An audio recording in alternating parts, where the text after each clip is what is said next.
Hi, everyone. I'm your host, Patty Giarusso, and this is Let's Talk Pets on Society Bites Radio. Today, we welcome to the show Kat Albrecht-Thiessen, and she is with the Missing Pet Response Network. She's actually the founder and director of this organization.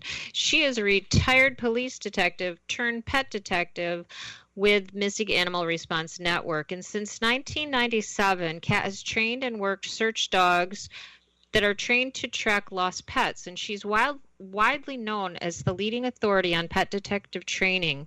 She operates the only online pet detective academy through MARN, and Kat is the author of 2 books, The Pet Tracker, The Amazing Story of Rachel, The Canine Pet Detective and Dog Detectives, Train Your Dog to Find Lost Pets. Welcome to the show, Kat. Thank you, Patty. Yeah, so I'm really excited to have you because I've been a fan of yours, and we use one of your videos to share with our people when they've lost a pet and it's become, very fearful and goes into survival mode. So I'm really excited to talk with you and learn some of the things that you might want to share with us today. So why don't you tell us a little bit about the Missing Pet Response Network, which you all refer to as MARN?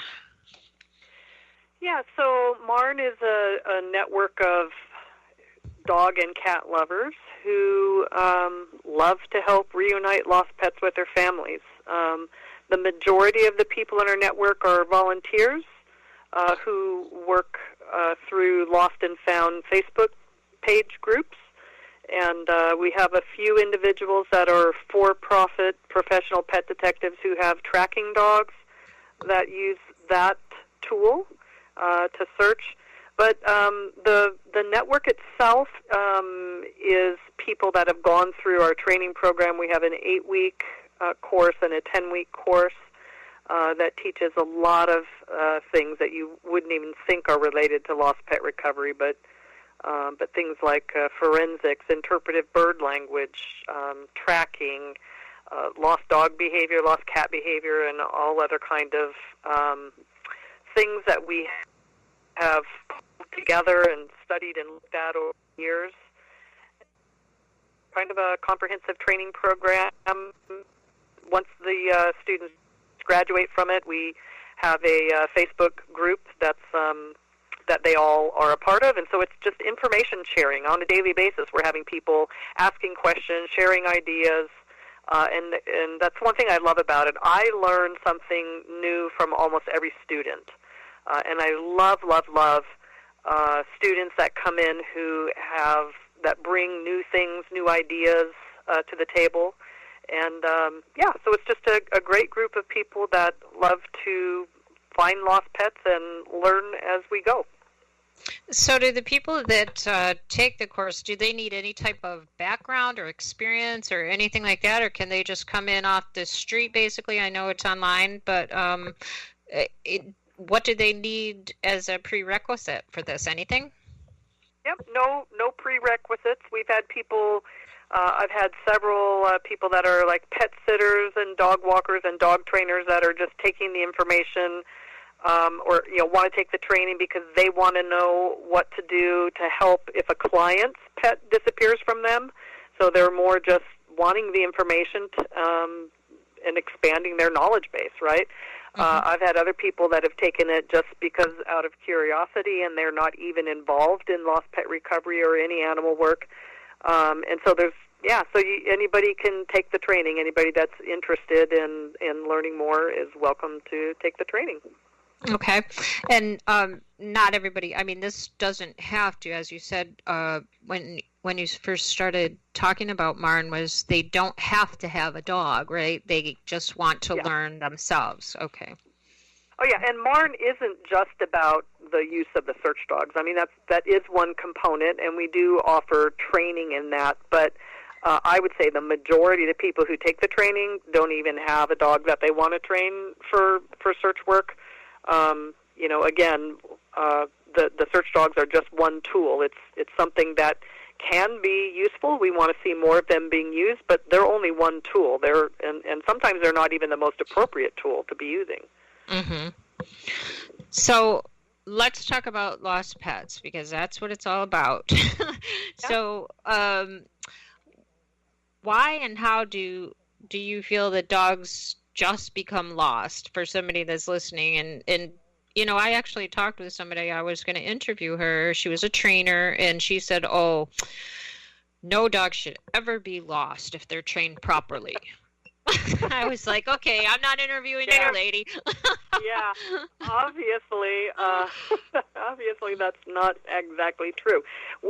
Oh my gosh, and that's one thing that I talk about in the course is the myriad of ways that dogs and cats go missing, that nobody ever expects it will happen, but anything from a rollover car accident to a house exploding due to a gas leak and the dog survived but was loose, due to a burglar breaking in your home and the front door being left open and the dog getting out, to pet sitter, dog walker, or other person losing the dog, to the dog being panicked by something and taking off, to the dog chasing after game. I mean, it just goes on and on. Mm-hmm. But because it doesn't happen to certain people or some people, it's just never in their paradigm or something that they're concerned about or that they really think about, or they may have the opinion that, well, all well-trained dogs would come to their owner, but they're not looking at the fact that it may be a well-trained dog, but if it's panicked by something, all the training goes out the window, because when they're in that fight or flight mode, they become a different animal. Right. Yeah, it's a little bit annoying that people have to make comments like that, because you never know what's going to happen. And that was a really good example that you just gave of all the different types of scenarios that they can go missing in. You just never know. I mean, we had that little Cat 1 hurricane come through yesterday here where I am, and our side yard where our dogs do not go, thankfully, where we keep our motorhome. My husband went out to check it, and our gate had broken and blown open, and thankfully that's not the side our dogs go on, because they would have been gone. Yeah exactly. Yeah. So what do you feel are probably the biggest mistakes that people make when they're trying to find their lost dog? What would be some of the mistakes that you might offer helpful tips about here? I think the number one biggest mistake is that people immediately are putting out flyers and not posters.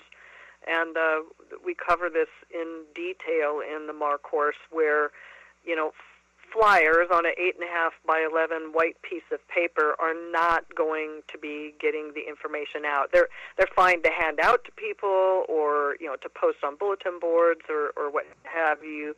But they are not the most effective thing to be posting on a pole or putting as outside as trying to attract the attention of people. You need to be using posters. They need to be large. We have the instructions on the missinganimalresponse.com website about how to use what we call the 5 + 5 + 55 rule. That use 5 words that people can read in 5 seconds when they're traveling 55 miles per hour. So if I say to you, lost white poodle blue collar, you can picture that in your mind. Just by reading the text, you can picture what that looks like. But if instead I'm putting up a poster that has a whole paragraph of information, I'm not going, as I'm driving by, I'm not going to pick up what you're laying down. I'm not going to be able to read letters that are, only about an inch tall. You need to be making like 5-inch letters, 3 to 5 inch letters that are bold and readable. I've seen somebody once, in fact, I show a picture of this in the course, where they took the correct neon poster board, and you get this neon poster board at, Walmart or Office Depot or the dollar store. They're usually about 99 cents a piece, but they're bright neon and they're large. I had somebody put one of those out one time, and they used like pencil-thin writing to write their lost Yorkie Terrier information on there. You couldn't see it unless you're standing right in front of it. So you have to use just a very few words, big, bold letters, and put these in high-traffic areas near where the dog escaped. I mean, we get many people that contact us because they think that a bloodhound is the answer to finding their missing dog, when in fact, in most cases, they can get their dog back simply by putting out these big posters. And yet the biggest problem we run into by the people that we train is that they're trying to tell people or encouraging dog owners to switch to these, but the dog owners don't do it. They don't make the change because they think that they've already done that by putting out the flyers, not realizing they need to make them more visible. So a lot of our volunteers will just make the big giant neon posters for the dog owners and go out there and handle that part of getting the sightings and working on the recovery. But I would say that's the biggest issue, is using white flyers instead of neon posters. Secondly, that they oftentimes dog owners will give up too soon, that sometimes it's a marathon effort to get a dog back, but because of what's called grief avoidance, people want closure. We've just seen many times over and over again where a dog owner will just give up early and stop the search for their dog when they really need to keep looking and keeping the effort up. And then finally the third one, I think, is also in areas where there's coyotes, that dog owners are fearful that a coyote has eaten or killed their dog. Yes, that can happen with very small dogs. But it does not happen as often as people think. Coyotes can be an issue and can be a problem, but more often it's they're eating their normal stable food and not out there killing and eating dogs. Yeah, that's an important thing to mention where we are here, because that I hear a lot. People say that, and then people do give up. We just had a woman do that the other day. Oh, I know there's coyotes, so I'm sure that cat's gone. So she gave up, even though we told her not to. But it's just what happens sometimes. So another thing that's really important that I want you to explain to people listening is the thing about, calling after a dog that's scared and fearful when it's lost. Now, talk about that. Yeah. So, several years ago, we began to notice that, people's efforts and our volunteers' efforts to, catch a dog were being unsuccessful because the dog was running away no matter what we were trying. So we took a look at the calming signals that I don't say if you'd say were created. There's a book out there by Turid Rugas that is a book and a video on calming signals that basically teaches that dogs have a ability to calm each other down, or that they give off signals like yawning or looking away or feigning like you're, sniffing the ground. And so from that information, and also from some neuroscience that we stumbled across that talks about the part of the brain of the dog that they go into that fearful mode. In fact, there's a book. I don't know. Gosh, I should have had it in front of me because I'm drawing a blank on the name of it right now. But anyway, so the science is basically saying that the dogs are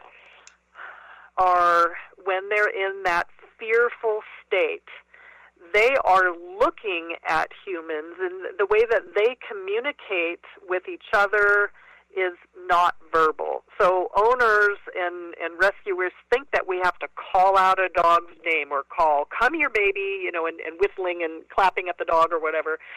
We're thinking that we need to be verbal, and yet dogs aren't verbal. I mean, they do bark and they do growl and they do whine at times, but for the most part, they rely on body language, and therefore there's certain things that you can do to improve your chance that they're not going to run away. One of them would be to not look at them. Don't make eye contact. The other is turn your body. So turn your body to an angle so that your shoulders